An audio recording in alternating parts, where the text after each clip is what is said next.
Ici, on est donc sur une parcelle de culture dérobée, donc un mélange de régras trèfle vesse, parcelle de 8 hectares.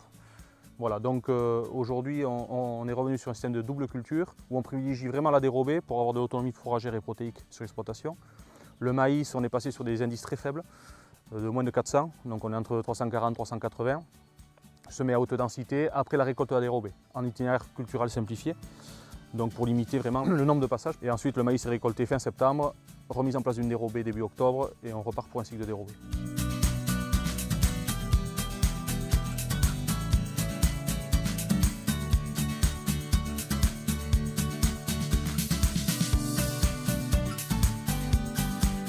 L'implantation du métail est très simple. Ça se sème en mélange de graines, c'est-à-dire dans le même semoir, on a à la fois donc des céréales et également des graminées fourragères et des graines de protéagineux comme la vesse, le pois, la féverole. On peut trouver également un peu de trèfle et ça se sème en une seule fois. C'est une culture qui est donc facile à conduire, qui ne nécessite aucun traitement.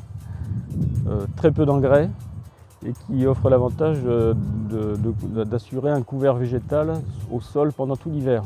Donc ça piège les nitrates, ça évite le lessivage notamment de l'azote mais également de la potasse et ça réduit énormément le développement des mauvaises herbes qu'on appelle les adventices et ça évite également lorsqu'on les implante sur des sols pentus que le sol ça évite l'érosion des sols, donc ça présente énormément d'avantages.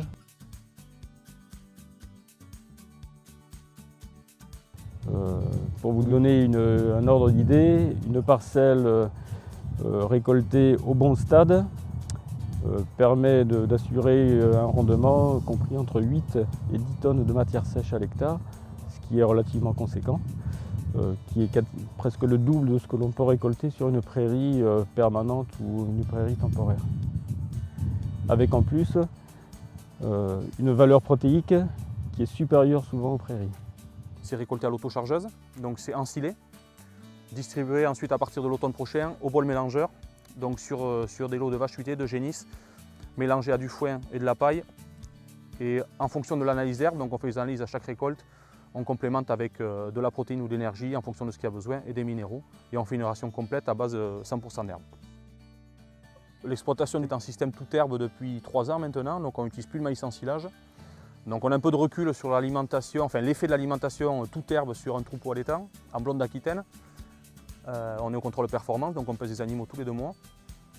Alors ce qui ressort, c'est que concrètement, on a des performances équivalentes à des rations classiques maïs en silage tourteau.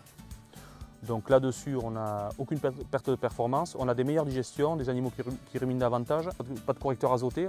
L'hiver dernier, on a utilisé 0 g de correcteur sur tout le troupeau de mer. On était sur une ration suffisante en protéines. Donc grosse économie de correcteur. On est ensuite sur des performances, donc je l'ai dit, de croissance des veaux qui sont largement équivalentes à une ration classique. Le premier avantage pour nous également, c'est que ça assure une production fourragère de qualité et en quantité abondante. C'est une culture d'hiver, donc on ne risque pas la sécheresse. Ça fait 7-8 ans qu'on utilise ce mélange, on a toujours eu ce type de résultat-là. Donc c'est fiable, alors que le maïs, on va dire d'une année à l'autre, on fait plus ou moins 30 quintaux, ou beaucoup plus des fois. C'est vraiment l'assurance tout risque pour l'autonomie fourragère. En plus, si on arrive à cumuler plusieurs coupes sur l'année avec des conditions climatiques propices comme cette année avec pas mal de pluie, c'est quand même un fourrage qui est peu coûteux, qui est hyper intéressant en termes d'alimentation et en plus on va dire, sur lequel il y a très peu de risques d'échec. Aujourd'hui, la limite c'est sur la distribution, donc on a trouvé le système bol mélangeur pour vraiment améliorer ça. Voilà. Après d'autres limites, il n'y en a pas forcément aujourd'hui. Voilà. Ce qui est intéressant dans ces essais-là, c'est qu'on est aussi sur une logique système, ce qui veut dire que quand on travaille sur la pertinence d'un métail au niveau de l'alimentation des vaches laitières, on a aussi travaillé en amont sur l'intérêt, on va dire, au niveau de la parcelle. Et donc on a suivi la mise en place du métail avec l'Institut de l'élevage, un suivi levée, un suivi rendement, un suivi qualité à la parcelle. Et ensuite, un suivi directement au niveau des rations des animaux. Et ça nous permet d'avoir une approche complète depuis la parcelle jusqu'au litre de lait livré pour voir quel est l'intérêt à la fois zootechnique, agronomique et surtout économique à la fin pour l'éleveur. Il n'y a pas de traitement phytosanitaire, il n'y a pas d'irrigation, enfin, voilà, c'est ultra simple. Il y a juste une petite fertilisation à la sortie d'hiver. Donc pour moi, c'est l'assurance tout risque pour un élevage, quoi.